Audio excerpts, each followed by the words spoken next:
All right, welcome back to my YouTube channel. If you're new here, ensure that you subscribe to this channel and turn on your notification bell so that you don't miss any video whenever I drop one, right?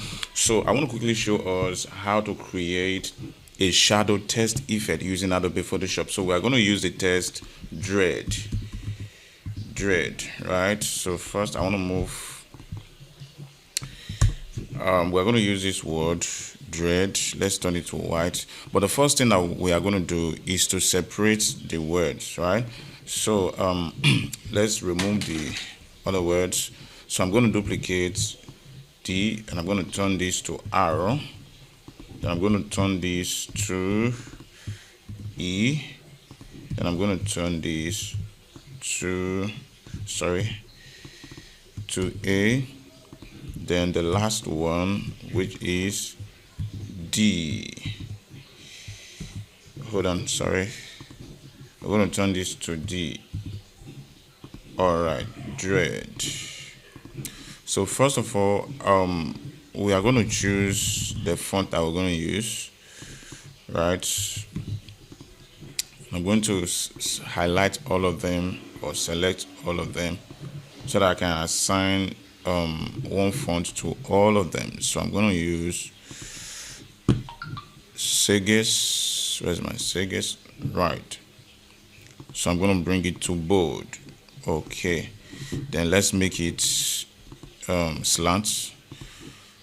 Let's slant it so that it's going to be beautiful, more beautiful. Right. Okay. So the first thing we want to do again, or the next thing we want to do, is to first of all click on each of the letters, which is, let's start with D, and we are going to give it a layer mask, right? So we're going to look for we're going to look for our gradient tool, right? So we're going to select from the right hand side, just click from the right hand side and push it backward. Let's do that again. Let's push it backward. Beautiful. So we are still going to choose this arrow. We're also going to take arrow, give it a mask, a layer mask. We are going to repeat the same process, right? So we're going to ensure we do it in all of the tests. Sorry. Layer mask, gradient. Let's do it. Okay, so a layer mask,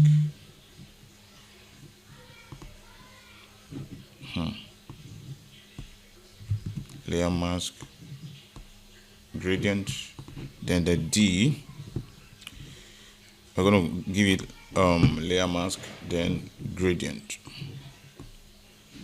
All right, so the next thing is to bring our letters close to each other, let them lap a little bit, like making this lap, right?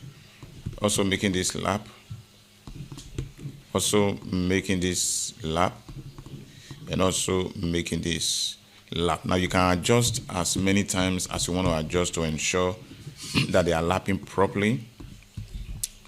Oh, that's lapping too much, so I'm going to lap this, then I'm going to lap this more.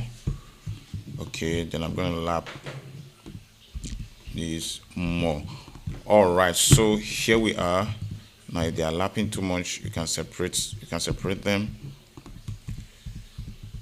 Okay, I don't want them to lap too much. So here we are, we have our text shadow effect, right? All right, so if you've not subscribed, make sure you do. If there's a tutorial you want to see on my channel, comment it in the comment section, and I'll see you in my next video. Thank you.